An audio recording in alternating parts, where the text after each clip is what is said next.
How to verify information. Wagner Group, Gaza, Ukraine, and Putin. This is what we're gonna talk about today. Hello everyone, I'm Elena. Welcome back to my channel Enough of Propaganda.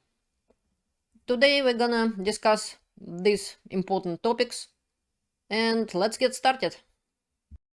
This video will be a little bit unusual. It's not just about Putin or Israel or Ukraine. It's about how to verify information, what to look for, a little bit. And in general, we will talk a little bit about that attack on the hospital in Gaza, but not under the angle which everybody else does.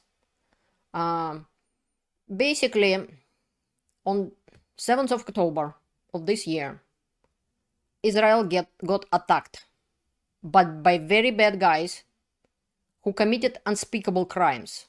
None of that footage I'm gonna show you. This is not what it is this video about.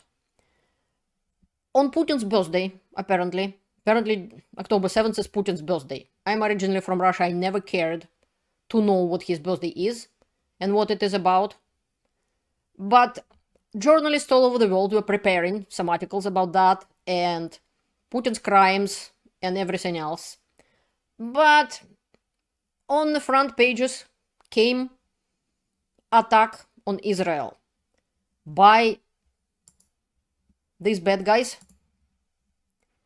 and it cannot be justified by anything. Nothing what Israel done in the past, nothing what anybody done cannot be justified by that.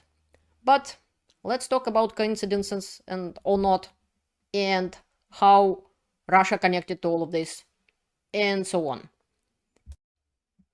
I already made a video about Israel and I condemned all of this. I condemned all those unspeakable crimes. Nobody in normal mind would justify them by any means. Nobody would, in normal mind, would support any of this. And I want to make it clear, I condemn that. All the unspeakable crimes done with attack on Israel cannot be justified. I condemn it. As much as I condemn every crime committed against people. And in any place, anytime. There are several footage of what happened in the hospital in Israel, which was hit. And you're welcome to see it for yourself, if you like. Today, on the example of the attack on the hospital in Gaza, we're gonna learn how to use critical thinking, how to verify information, and I found a very good video done by Ryan Macbeth. It said investigating the Gaza Al-Ahli hospital strike. I would highly recommend to watch it. I promote on my YouTube channel several YouTubers who is doing great job in different ways. Ryan Macbeth is an expert in many ways, and let's see what he has to say about this. So he using special information which he obtained during his time in military, US military, and so on. If to look at the situation, which the rumors of that attack on the hospital spread out like wildfire. Several even very decent news agencies I watch commenting in certain inappropriate ways, jumping to conclusions, and providing information as facts, which many of it is not. So Ryan Macbeth come out with several options which could have what could have happened, and 4 of them is on the screen. Number 1, Israel attacks intentionally. How much it is possible that Israel intentionally would attack a hospital? Number 2, Israel accidentally attacks. So it tried to attack something else and then something like that happened. Hamas, number 3, Hamas attacks intentionally. Number 4, Hamas accidentally attacks. Every one of those possibilities, he is looking at it in a certain way. Ryan Macbeth suggests to use the Intelligent Community Directive 203 analytic standards. And this particular table you kind of use it as a way to look at the information you get, because he's right. Sometimes you can't verify information. Sometimes there is contradictory information from different places and so on. But this is kind of a way to use logical and critical thinking. So you try to put that information through this table. There is almost no chance that that is true. It is very unlikely, roughly even chance, likely, very likely, and almost certainty. And every one of those four options you have to put through this table just to verify for yourself. First of all, you're looking at the source. How often Hamas was right? How often they told the truth?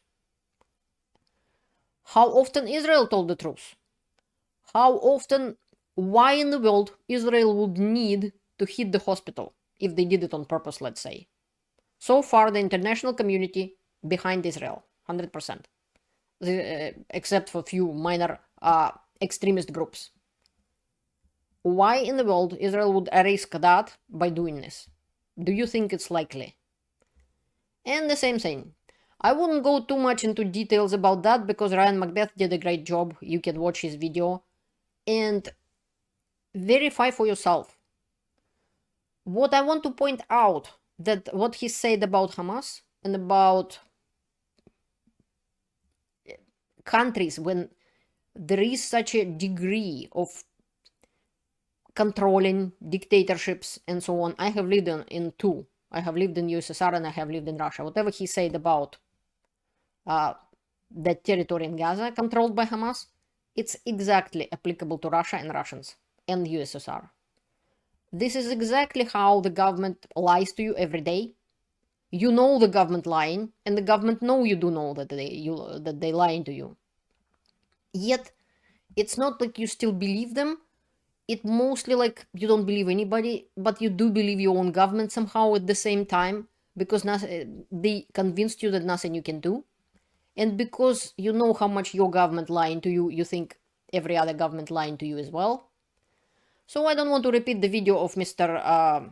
Macbeth, but in general, whatever he said about Hamas and Gaza, it's very much applicable to Russia and Russians. It will help you to understand how that situation and why Russians not stand up.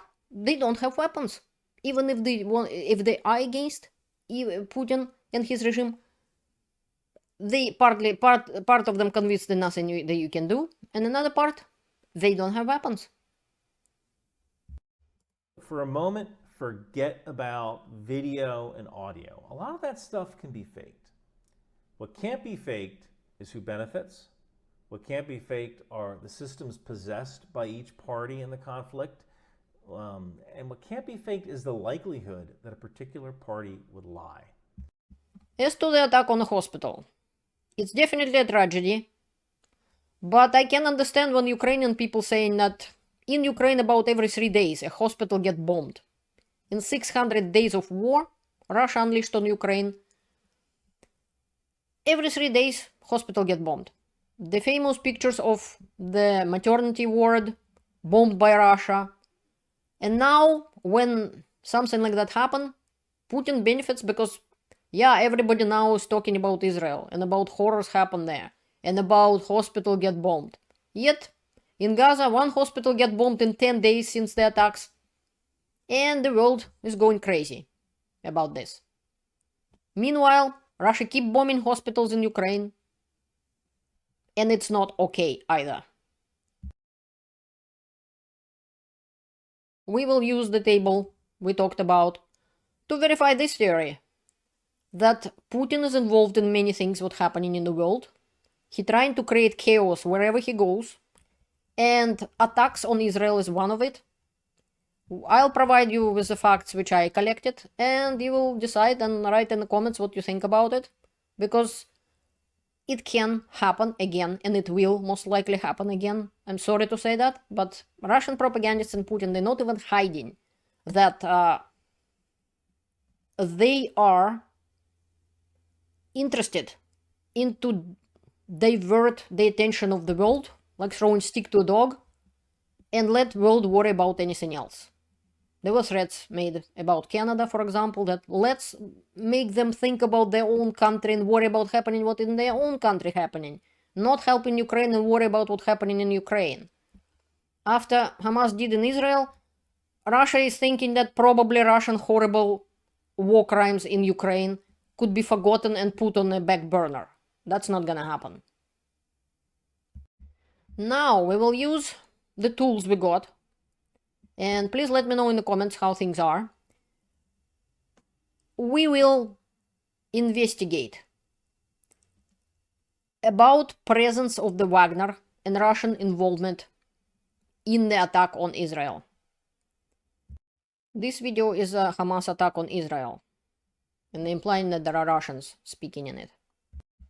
I heard this say "давайте."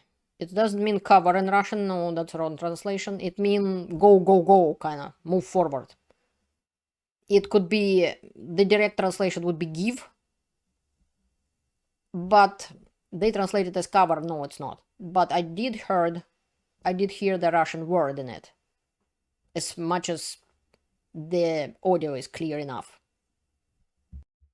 Now let's talk a little bit what I find out from Vladimir Osechkin. This is information about him. He is a Russian-born human rights activist who operates the anti-corruption website Gulagu.net.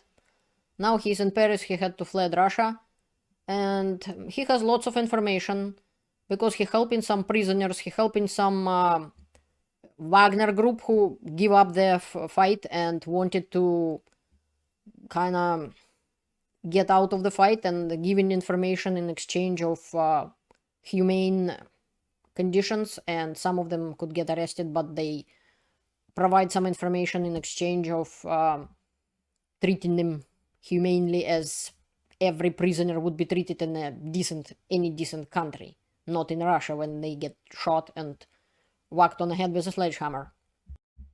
I will tell a little bit about what Mr. Osechkin said in the interview on Fagin Live. Mr. Fagin this man is a lawyer in Russia, and the information that Osechkin provides came directly from some Wagner Group, some secret services, FSB, and so on. That kind of connections he has. I can't verify this information, but I did receive from Osechkin in the past, like I heard what he's saying and so on. So most of his information is getting confirmed and stuff like that. Out of the information which Fagin and Osechkin is discussing in this video, what is confirmed?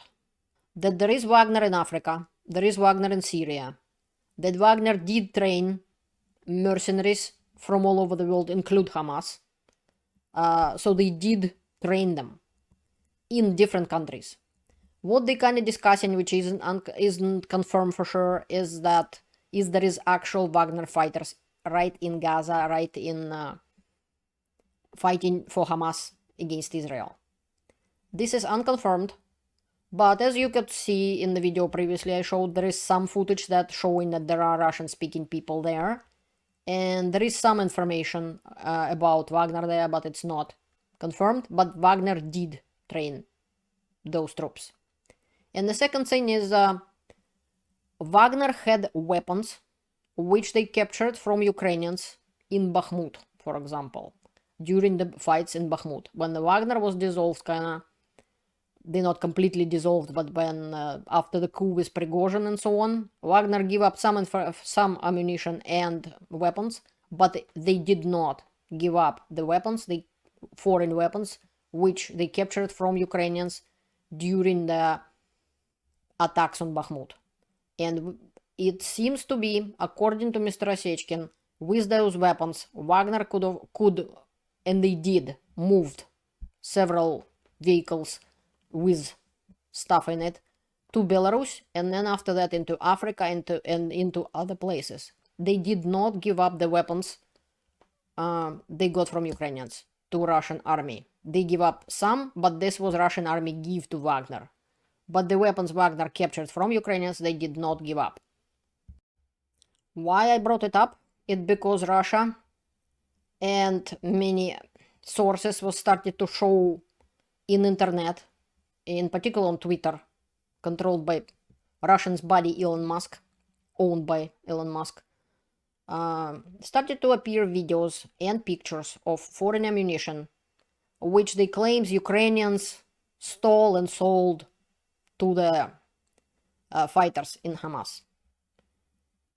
It isn't true, but it's up to you to find out, because this is the information I provided, and this was such a planned attack on Ukraine, using the attack on Israel to discredit Ukraine.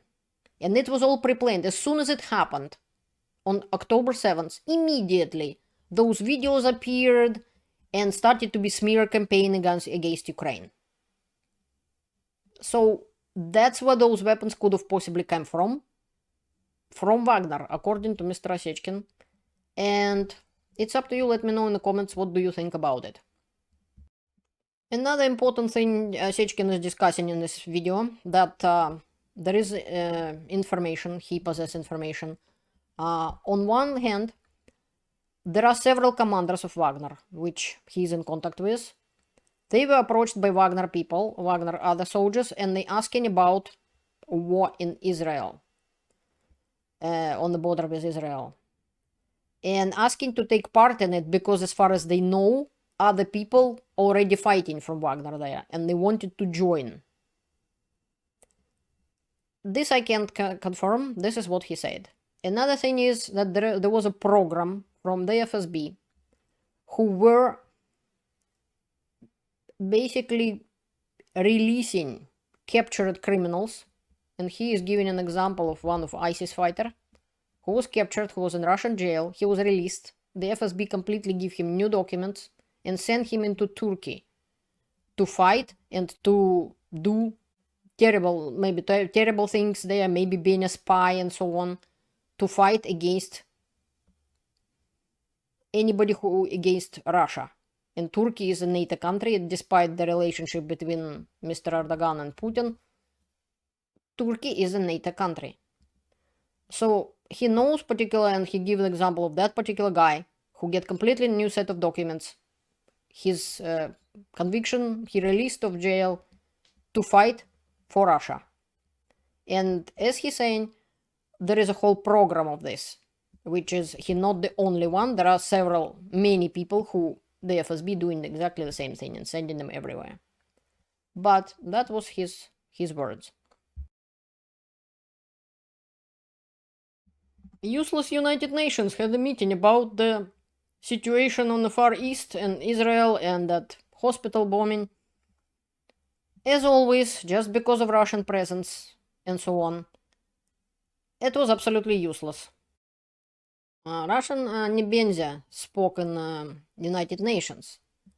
He lied as always, but what I want to point out from the propagandist point of view, whatever Russia proposed wasn't accepted. It wasn't passed. What he's trying to do is saying that, oh, you're not voting for what Russia proposed. You against the saving civilians. You against the stop bloodshed and so on. He's somehow trying to make it a fault of people who sitting in this room, who did not vote for it because it was a lie, because there is no proofs of any kind, and for different other reasons. But he's trying to connect the dots for people and show them that if they not agree with Russia, they against the peace there. They against the civilians. They pro more civilians die and so on. Which is, if Russia wanted, they should have stopped the war in Ukraine. They should have taken the troops and go home and stop bombing hospitals in Ukraine. Oh, of course, he doesn't talking about this. Russia should stop helping bad guys organizations to create unspeakable crimes in some other countries. Russia should stop creating chaos in other countries by providing these people with weapons, by providing these people with training, because the attack on Israel was very well planned. Even Israel, with its army, with its intelligence, which famous in the world, couldn't prevent it. It says something, in my opinion, that it was very well planned and very well done, very well executed. I'm not saying it's good, I'm saying it was well planned, or it wouldn't have succeeded. And now he's trying to say and blame the rest of the world. Russia blaming United States of all places. In what the organization who isn't condemned in Russia, Hamas has an office in Russia. They are Russian bodies. Instead of stopping them from doing unspeakable crimes, Russia supporting them, helping them, and providing them with weapons. Through Iran, most likely. That is why we shouldn't listen to any of the lies Russia says. You can go and verify as much as you want. I spent 9 years verifying this. Whatever I do in this video, it's just for your exercises of your critical thinking. But the fact that in his speech, Nebenzya connected the dots in making other people responsible for the crimes committed by Hamas, and the hospital, which we don't know much about it, yet he's already condemned Israel without any proofs of any kind, and Israel basically doesn't stand a chance. It's all decided already. There is no proofs.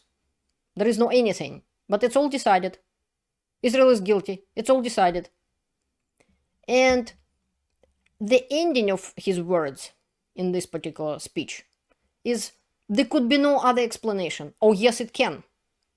Could be lots of other explanations. The picture, black and white picture Russia trying to create about things isn't right. In most of the cases, except for the war in Ukraine, it isn't black and white. But in war in Ukraine, it is black and white. Russia attacked Ukraine. And Hamas attacked Israel just now on October 7th. Hamas created unspeakable crimes towards Israel. This is the fact. And there is no double thinking about that. Yet Nebenzya trying to present that it's not. This is how propaganda is done. Watch and learn how Russia doing it right now. So I just wanted to show you the piece of Russian propaganda made by KGB basically. This is a KGB propaganda. Plain and simple. When you're pulling out things, non-connected, connect the dots for everybody. And if somebody disagrees with you, blaming them, oh, you bad guys. And there is no any other explanation. This is a typical propagandist's KGB method Nebenzya used in OON, in the United Nations. And so is Russia using, Putin using, Lavrov using it, everybody using it. Very clear. This is one of the prime examples. He literally said that if you don't support Russian resolution, you are for bloodshed continues, you are bad guys. That's what exactly he said. And there is no any other explanation. That was his words in the end. How about people don't trust Russian lies? And that's why they don't want to vote for a nonsense Russia proposed. If Russia want to stop it, Russia could have condemned Hamas and stopped supplying them weapons. That is why people don't vote for it. But he make it looks like it's bad people don't vote for it because you don't want to stop the war. The same thing they're pulling out in Ukraine. In the end, I wanted to point out a couple things. This is the map of Ukraine. This is Avdiivka. Exactly the same day when Hamas attacked Israel, Russia pushed a really big offensive in Ukraine. And one was part in Avdiivka. So far, Russia lost. Horrible losses there. I'll probably make a different video, but you probably seen it already in many other places. When Russia tried to attack at the same time, very conveniently, and such a big coincidence, of course, that at the same time, when whole the world distracted with Israel because of Hamas, Russia pushed offensive in Ukraine. It didn't work out. Many Russian people died. Many vehicles destroyed. The awful things happened. But it could have worked. While the world is distracted, that's what Russia is doing. Very convenient, if you ask me. Another thing which is suspicious, that Hamas used the same rhetoric as Russia. Oh, if we wouldn't have attacked Israel, they would have attacked us. There is another story. In my opinion, the facts that Russian propaganda jumped and showed the weapons so-called stolen by Ukrainians and sold to Hamas right away as soon as this information started. That the Russian offensive in Ukraine started at the same time.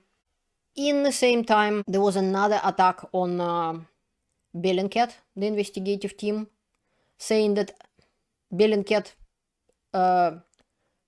confirmed that Ukraine is selling weapons. Ukrainians are selling weapons to the Hamas and some other groups like that. Turned out to be not true.